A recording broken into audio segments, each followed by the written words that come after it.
Минатиот викенд бев на хардкор свирка, на хардкор концерт. Зимото е сезона кога холандските градови тивко се претвараат во сцени за најгласните и најискрените уметнички изрази. Концертите носат посебна магија во зимските месеци, затоа што се комбинација од замрзнати улици и врела крв. Низ магливата преградка на ноќта се упатуваш кон клубот, а клуб како клуб.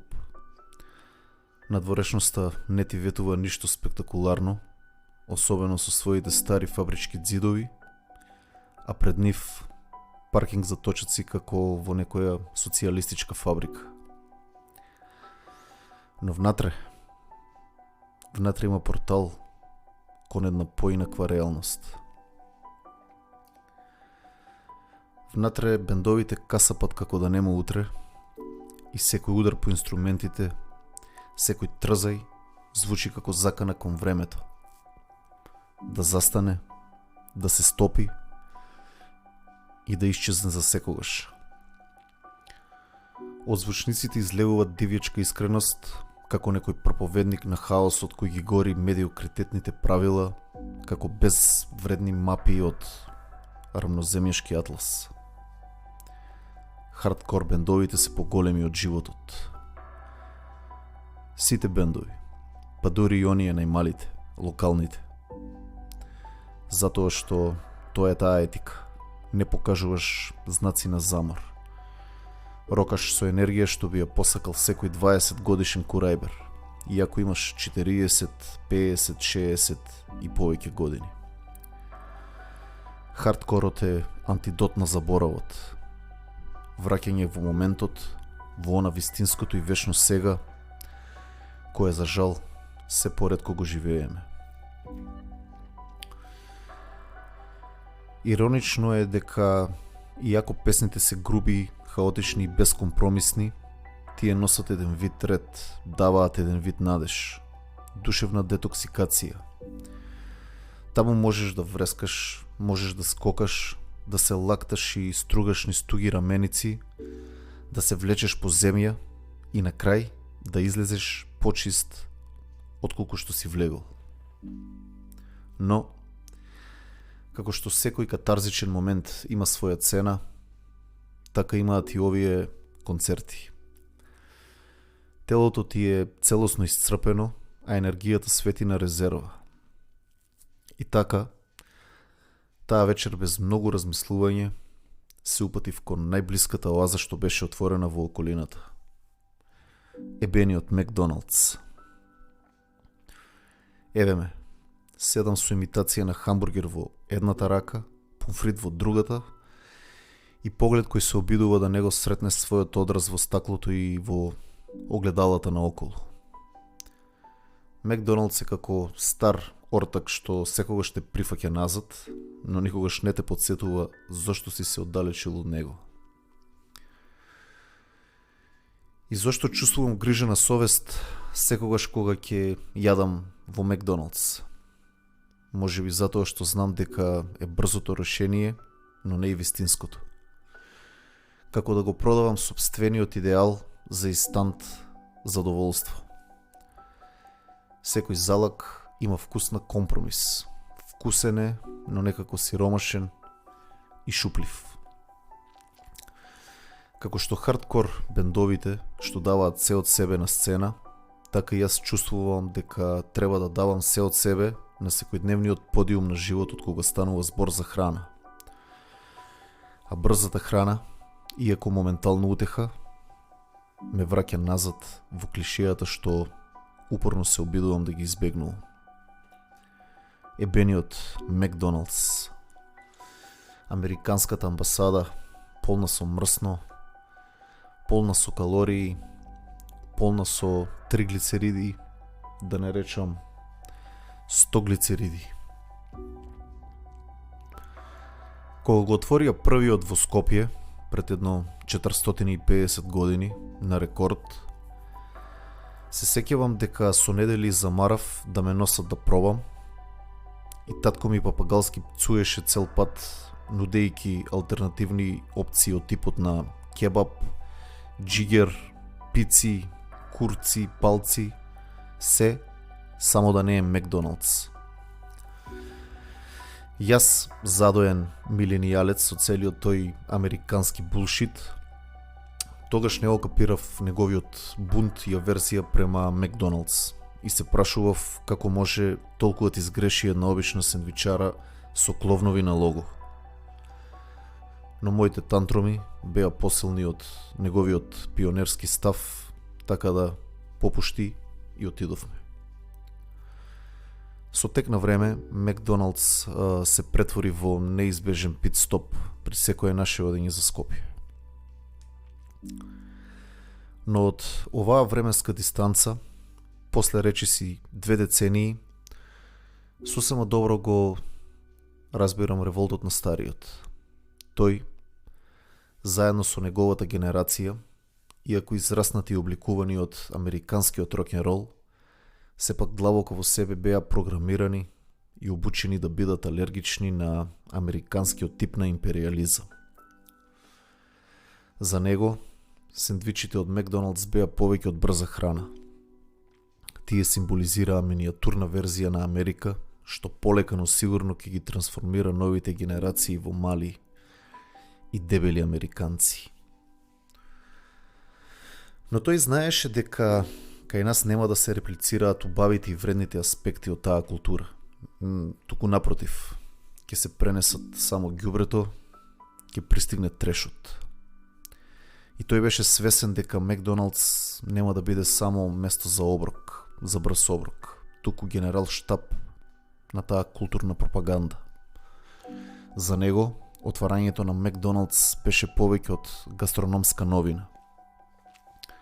Тоа беше предвестник на нова динамика во работните односи, во правата на работникот и во самиот тек на општествениот живот. И како што гледаме денес, можеби беше потполно во право. Макдоналдс е тотемот на американскиот империализам. Макдоналдс е оружје. Неговото присуство ги наговестуваше промените кои следеа во однос на економскиот модел. Тогаш мислев дека стариот е малку параноичен, но денес знам дека Макдоналдс е многу блиско поврзан со идејата за студената војна и со атомската ера во Америка. Тоа е периодот после Втората светска војна, попрецизно 1946 и рокањето на атомската бомба во Хирошима и Нагасаки. Од оваа година, па некаде до почетоците на 60-тите години, Америка е опиена од моќ. Таа што туку ја демонстрирала својата нуклеарна сила и целата култура нагло се претворила во атомска. Се станало атомско. Овде го имаме Лас Вегас, атомскиот град, така го викале.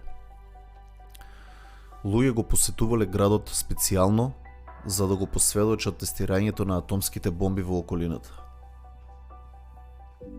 Bad Religion во својот мега хит Atomic Garden или Атомска градина го опејуваат, токму овој период. Периодот кога Америка започнала еден необичен и контраверзен проект, создавање на така наречените атомски градини. Овие локации биле дел од научни експерименти кои имале за цел да го истражат влијанието на радиацијата врз различни растенија и животната средина. Преку атомски тестови во пустините на Невада, семиња и растенија били изложувани на различни нивоа на радиација како би се утврдиле генетски мутации и потенцијални промени што би можеле да се користат за научни и земјоделски цели. Тоа бил дел од проектот Atoms for Peace или Атоми за мир.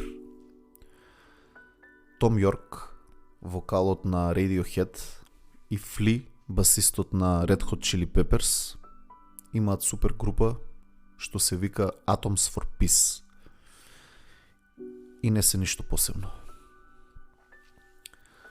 Атомските градини ја одразуваат наивната надеж на времето, дека радиацијата покрај својата деструктивна моќ може да се користи како средство за прогрес.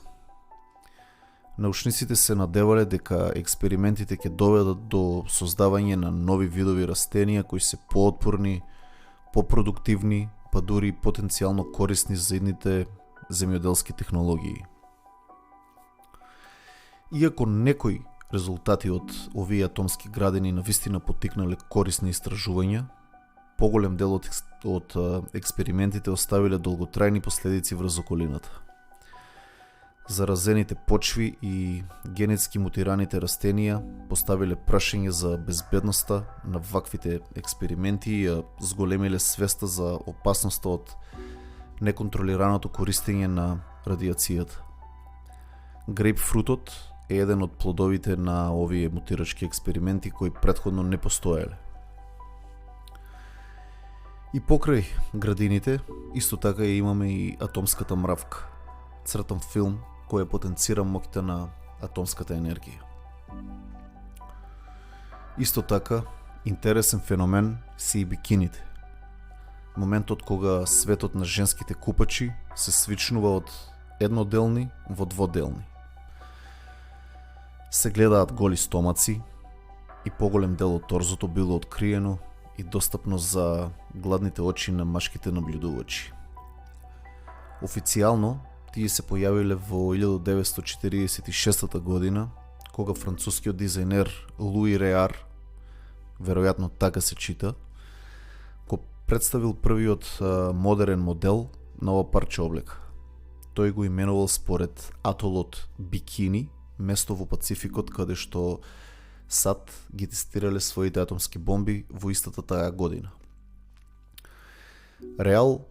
Реар сакал да го поврзе новиот моден артикал со шокот и експлозијата што ова парче облека за плажа ги предизвикува кај јавноста, слично на нуклеарните тестови.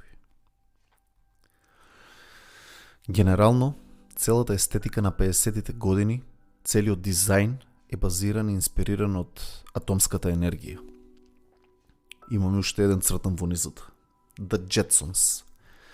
Токму за таа естетика зборува.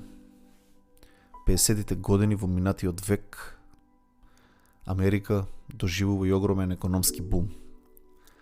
Затоа луѓето родени во овој период ги нарекуваат бејби бумери. Додека Европа после Втората светска војна требала да се изгради и издигне од корен, од своите руини и пепелта, Америка го немала тој проблем. Затоа јуришала напред, со полна пареја. Се појавиле многу работни места, градовите растеле и се ширеле во предградија и некако целата инфраструктура се градела на основа на возење коли. Значи имаш своја собствена куќа во предградие, своја кола и со неа одиш на работа. Тоа е основата на американскиот сон. Овие промени директно влијаеле и на архитектурата во 50-тите години. Во тој период медиумите се уште не биле толку развиени и видеоситуирани. Луѓето слушале радио, читале весници и гледале црно-бела телевизија со ограничен број канали. Адвертајзингот постоел како таков, но бил далеку поскромен и незабележителен во споредба со денешнава машинерија. Значи, доколку во тоа време си собственик на ресторан или некој друг бизнис, ти не можеш целосно да се ослониш на адвертајзингот и на овие медиуми.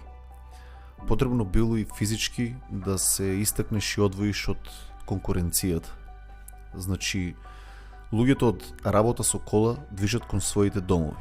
Ти како собственик треба да најдеш начин како да им го привлечеш вниманието, како тие би застанали и паркирале токму пред твојот локал и би го потрошиле својот долар кај тебе.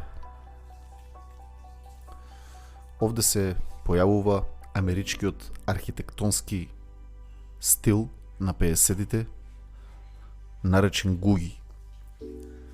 Гуги е тешко да се опише со зборови, но кога го видиш, ебено знаеш дека тоа е гуги. Самиот знак "Добре дојдовте во фабулозниот Лас Вегас" е правен во гуги стил. Значи тоа е тој ретрофутуризам. Дајнер кафулињата, што Тарантино ги фетишизира по своите филмови, тоа е класичен гуги. Гуги изобилувал со спектакуларни вселенски форми, неонски светла, а заштитниот знак му биле заоблените линии кои имитираат протони што кружат околу јадрото на атомот. Огромните арки. Како што реков, гуги се тешко опишува, но еднаш чим го здогледаш, веднаш знаеш за што зборувам. Затоа што гуги живее во нашите глави. Некаде скришно, во подромот на нашата меморија. И интересно, како класичен пример за оваа архитектура се издвојува првиот Макдоналдс ресторан, отворен во 1953 година во Дауни, Калифорнија. Макдоналдс започнал како самостоен ресторан, не ланец како што го знаеме денес. Како и сите други стотици или илјадници ресторани во United States, и Макдоналдс се обидувале да го привлечат вниманието и да продадат што е можно повеќе бургери на уморните афтерворкци.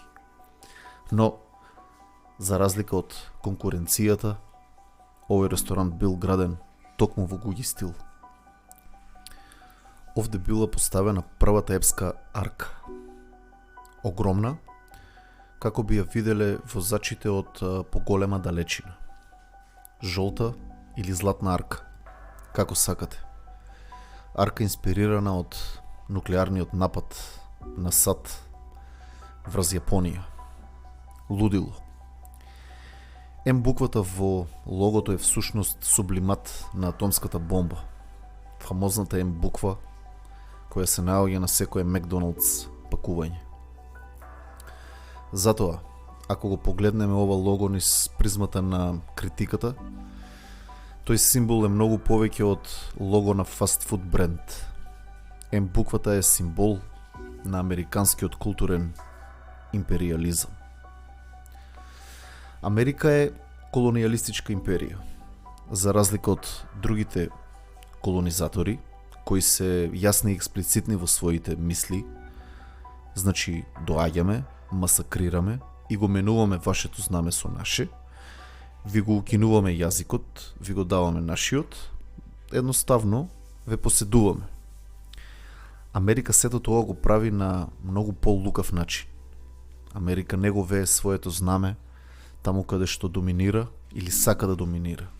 Едноставно засадува Макдоналдс ресторанчиња. И ова не е некоја теорија на заговор инспирирана од теориите на таткови. Ова е званично етаблирана економска теорија, наречена Макдоналдс мировна теорија, која гласи: две земји во кои што има Макдоналдс нема никогаш да војуваат меѓу себе. Дали се сеќавате кога САД изврши инвазија на Ирак во 2003 година? Јас тогаш бев прва средно и веќе покажував некаков интерес околу светската политика. Ја следев таа машинерија, таа пропаганда во живо. Америка ја формираше коалицијата на волните, поканувајќи други земји за да се приклучат кон нападот. Но, генерално добија среден прст. Другите земји препознаа дека тоа е нелегална воена инвазија. Една од тие земји беше и Франција. Затоа Макдоналдс го смени името на помфритот од Френч фрајс во Freedom Fries. Доста креативно, нема збор. Потоа следува репортажи како во тие воени бази се отвараат Макдоналдс ресторани. човек да си помисли дека не станува збор за никаква инвазија, затоа што како може да има инвазија кога на самото видео гледаме ресторан кој продава Happy Meal или среќен оброк. Но суштината што беше искомуницирана преку тој потек е дека орелот е вгнезден. Демократијата пристигна, а со неа и западните вредности, комфорот и Макдоналдс. Наместо вулгарно да го забиеш знамето во туѓа територија, ти отмено ги поставуваш жолтите арки.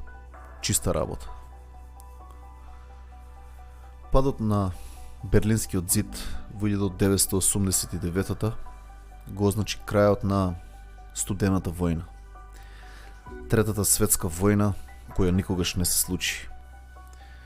Две велесили, САД и СССР. На едната страна капитализам, на другата комунизам. Две нуклеарни велесили кои би можеле да го стопат светот за миг во атомски Армагедон. Падот на зидот означи дека комунизмот изгуби, СССР се распадна и дека Америка победи. И што се случи 2 месеци подоцна? Првиот Макдоналдс ресторан пристигна и во Русија. Беше ударна вест на сите дневници. Жолтите арки во ебената Москва. Крај. Пораз. Вие сте лузери, а ние победивме.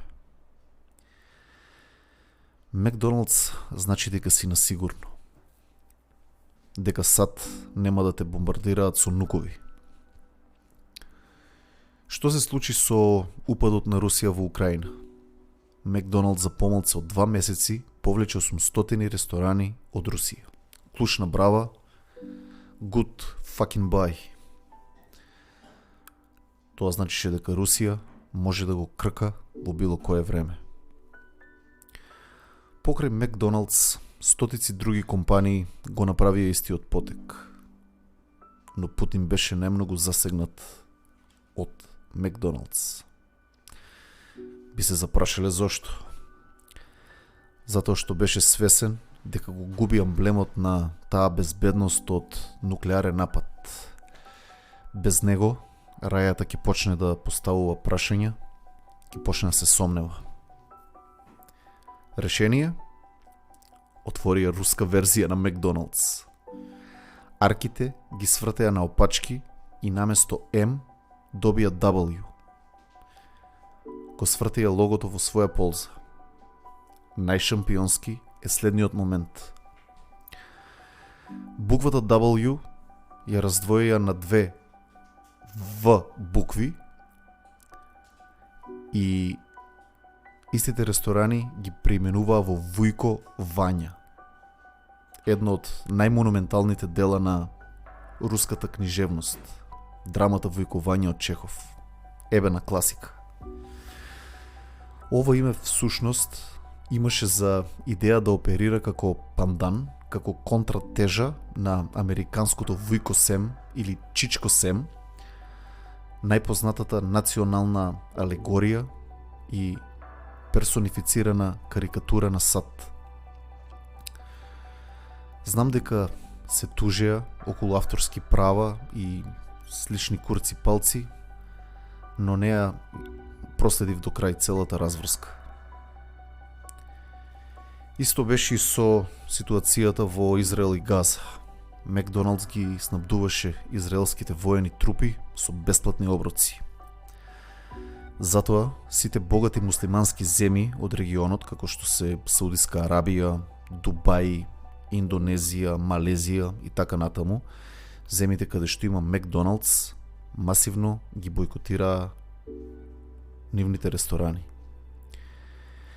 И ова не беше само обичен бойкот. Ова беше јасен бойкот против инвазијата на Израел, подпомогната од јенките и нивното второ знаме. Макдоналдс. Исход? Следуваа јавни излагања дека Макдоналдс е само обична сендвичара и никако дел од ничија идеологија и воена машинерија. Веројатно ги болеа изгубените билиони од бојкотот во муслиманските земји. Од нигде никаде. Сакаа да кажат пу, не важи. Но малку прекасно Макдоналдс. Светот веќе знае. Знае дека целиот ваш бренд, целиот ваш брендинг е граден на атомската сила и американскиот империализам. А Тантрум радио е градено на постулатите на солидарноста. Ако ви се допадне епизодата, слободно споделете ја со пријатели, со непријатели, оставете коментар, оставете забелешка, а доколку сакате финансиски да ја поддржите содржината, во опис имате линк до PayPal. Частете ме пиво, частете ме кафе, хелекс, кој колку сака, кој колку може. И да немате или не сакате, да сте живи и здрави. Пиете повеќе течности и немој да газите боси по плочките. До слушање.